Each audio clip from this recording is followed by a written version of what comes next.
Пожалуйста. Я не одна, со мной коллеги из Международного детского фонда «Дети Саха-Азии», который был создан в 93-м году, да? В 93-м году Афанасий Афанасьевич Федоров, коллеги, которые работали в республиканской программе «Дети Республики Саха», Ефимов Яков Анатольевич, Анна Романовна Варламова, коллеги из Комитета по делам семьи, Татьяна Артуровна. Вот Татьяна Семеновна Рухова должна была идти, но, видимо, не смогла. Мы, уважаемая Анастасия Николаевна, от всей души присоединяемся и благодарим, что вы пригласили, и мы сегодня обменялись воспоминаниями, какое было прекрасное время, начало 90-х годов. Вера Ивановна сегодня сказала, что они вошли создавать Министерство внешних связей, пригласили меня, и на факультете иностранных языков, где мы с этого раньше работали, конечно, были такие мужчины, что Замонская, Аргунова Таня ушла, Вера Сидорова ушла, потом я ушла. Но вот наш аппарат Национального комитета, вот у нас двое человек было, Анастасия Николаевна Жидонова и я. Мне пришлось даже изучать основу бухучета, переселились сюда, размещались, и до того, как Анастасия Николаевна стала создавать комитет по делам семьи, пришла, оказывается, совсем небольшой такой период времени был. Но я сейчас сама удивляюсь, как много интересных творческих проектов мы заложили. Конечно, это благодаря тому, что комитет имел большую поддержку от первого президента Михаила Ефимовича Николаева, работал в составе Верховного Совета нашей республики Иванова Климента Егоровича. Ну а сам состав бюро, он был сплошь из легендарных личностей по самым разным направлениям, гуманитарным направлениям нашей республики. Буквально вкратце, если сказать, да, что была проведена большая работа по разработке концепции международной конференции по национальной школе с приглашением международных экспертов. Якутский праздник СССР впервые, даже до сих пор уже никто не повторил, белый переплоход по реке Илюй прошел по 4 вилюйским вузам, и для того, чтобы он дошел до село Сунтар, даже спускали воду с Вилюйской ГЭС, но был собран большой фактологический материал, и Якутский праздник СССР вошел в календарь 100 праздников ЮНЕСКО. Начали готовить праздник столетия Платона Алексеевича Римского, штаб-квартире ЮНЕСКо. Был объявлен и проведен конкурс впервые перевода на английский язык. Первое письмо по любому стремлению Платона Римского. Выставка искусства народа Арктики и много-много-много разных других проектов. Ну а потом, когда в комитете по делам семьи был создан Международный детский фонд, я познакомилась с Афанасием Федоровым, потому что по рекомендации Анастасии Николаевны она пригласила меня на работу, чтобы это как-то спровоцировать. Я так поняла, она дала им задание: напишите письмо Маргарет Тэтчер. И, ну, я вот Гряда написала, и Афанасий потом пришел, знакомился со мной, приглашает на работу. Но я эти письма, конечно, работая в международной сфере, писала горько, что потом, когда я перешла в аппарат правительства, просили Екатерине Сидоровне, первые мои письма тоже были со всеми официальными политесами, и она мне говорит: просто Жидонова говорит, переподписывай такие письма, я не пишу.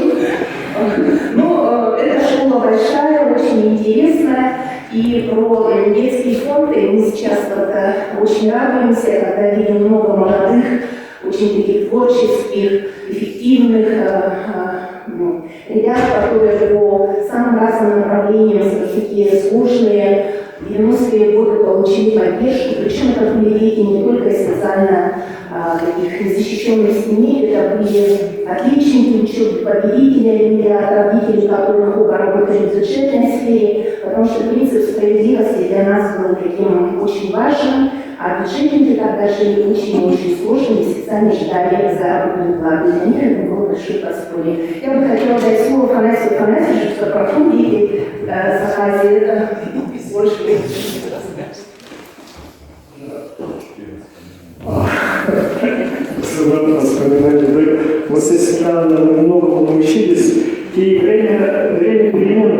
93-й год, там даже вот сейчас вот глава Мишустина ушел, да, и ездил за границей, вот, Самсонова ездила, да, 2000 детей за границей ездили, да. Там источник финансирования был такой необычный, да. А приватизация же была ваучерная. И оказалось, что часть каких-то ваучеров невостребованные осталось. Сейчас вот в Министерстве имущественных земельных отношений там аналог.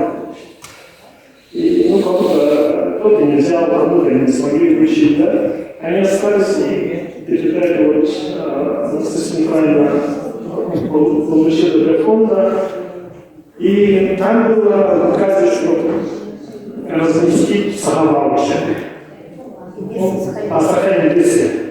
Сохранности разместить.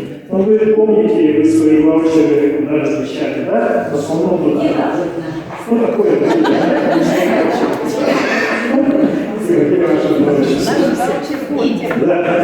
Вот мы эти ваучеры, когда разместили, отдельно разместили, сохранились отдельно, и вот то, что вот дети ездили, это был источник ваучерной приватизации, ваучерной работали. И мы их пробовали, размещали, да, в разных структурах. И вот одна вот такая необычная, там много необычного было, что старая разрушалась, новая еще только зарождалась. Да, креатив сплошной, все на ходу учились. И всегда вот Анастасия Николаевна, ну, называли мамой. Некоторые писали даже письмо королеве Великобритании. Сейчас его нету, так было тоже свет.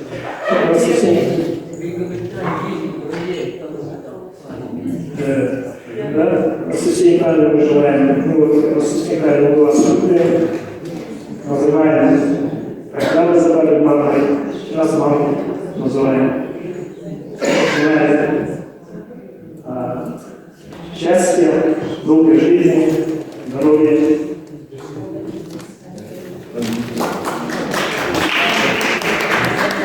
Так, пошли воспоминания. Начинаем, да? Время есть. Вот в 1995 году по указу первого президента республики была организована программа «Дети республики». Вот Евгения Савина об этом говорила, Федосия Васильевна, там несколько раз программ.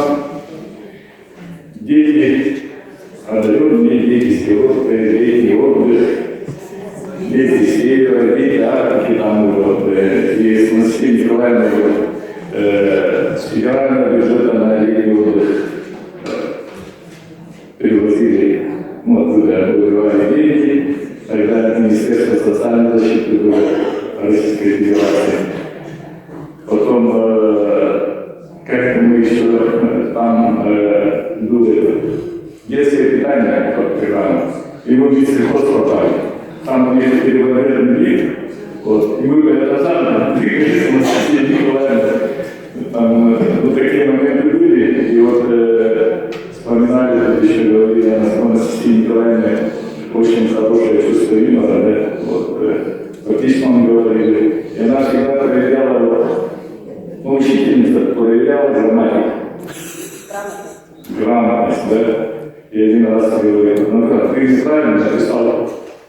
Ну, там один мужчина министр написал письмо Анастасии Николаевне, запрос отправил, а я пишу, уважаемая там, мужчине, да? Она говорит, почему ты пишешь, уважаемая? Я показываю письмо, они вам пишут, уважаемая Анастасия Николаевна. Она обрадовалась и подписала это письмо. Ну, вот так.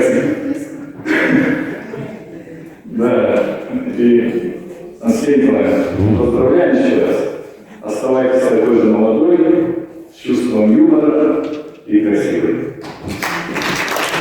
Кстати, вот сейчас сидели, и Федосия Васильевна, вот она в парламенте отвечает как раз вот наставничество и педагога. И оказывается, первое мероприятие у нас в республике, которое вот мы человека, настоящего своего другого, отмечаем вот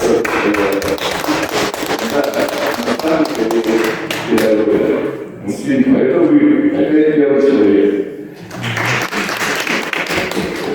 Уважаемая Анастасия Николаевна, я очень рада быть здесь и от имени ваших коллег Комитета по проблемам семьи, женщин и демографической политики при президенте Республики Саха-Якутия рассказать немножко в двух словах о том большом вкладе, огромном вкладе,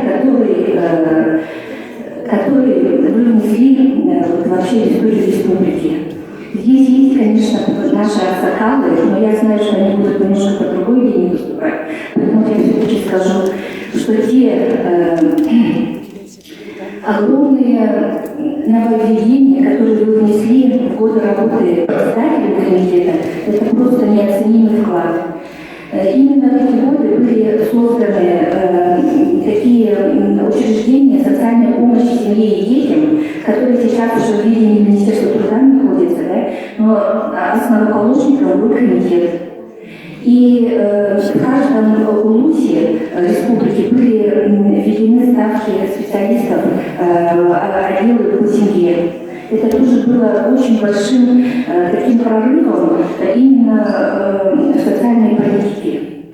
И вот как хочу сказать, что опять-таки о годе педагога и наставника, именно, я думаю, в первом составе комитета было очень гармоничное сочетание людей, которые представляли социальную сферу образования, и те, которые представили базу для введения таких больших изысканий, исследований по демографической политике, по социальной экономике. И первые большие труды, которые были, опять-таки, написаны, собраны и изданы комитетом под вашим председательством, это государственные доклады о положении женщин, о положении детей, о положении семьи с детьми. Все, что сейчас уже идет, как говорится, в таком наработанном плане, да, режиме, это все было тогда в новинку, встречали мы огромное сопротивление, но именно вот тот внутренний стержень, который был у нашего председателя, у Анастасии Николаевны Божедуновой, с виду хрупкого и очень такого интеллигентного, мягкого человека, вот этот внутренний стержень позволил поставить работу комитета на вот тот самый высокий уровень, который, я думаю, был для многих даже недосягаем впоследствии. Ну, это лично мое мнение. Спасибо вам, Анастасия Николаевна. И сегодня тоже будут мои старшие коллеги. Извините, что я вперед вас так говорить, но хотелось бы вспомнить сегодня Раису Яковлевну Антонову, учителя учителей, человека, который пригласил многих в этот комитет. И она была очень мудра в своем решении, что очень сложную и такую государственную работу предложить нам, молодым. Мы пришли работать 25-27 лет и заняли скажем, места начальников отделов и так далее. И это было очень правильное решение, потому что, как обычно говорят, если молодость знала, если старость могла, да? А у нас было просто гармоничное сочетание молодости, которая не знала пока никаких преград, никаких таких препонов, да? И мудрости, которая нас правильно направляла. Спасибо вам за это огромное. Долгих лет вам жизни. Вы идеал вообще женщины и государственный деятель в одном лице. Спасибо вам большое.